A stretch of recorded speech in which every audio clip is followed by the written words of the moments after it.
ابعاد من تياجو مرة ثانية ضغط هلالي. يلعب الان عبد العزيز، عزيز يلعب الكرة بسجال المرمى، مرور والقرار لصالح الهلال.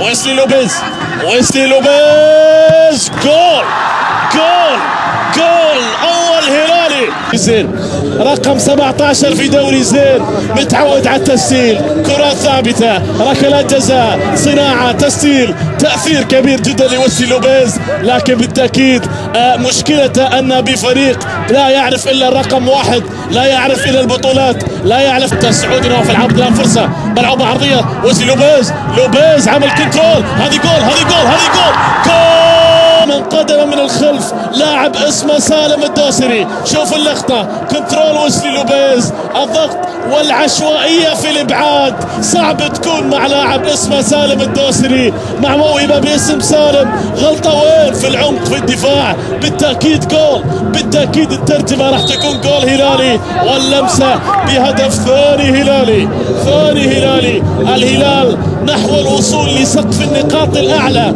والمحافظه على اماله بالوصول لنقطه 60 اعلى ما يمكن ان يوصل الهلال. محمد مسعد يبعد الكره الى خارج ارضيه الملعب.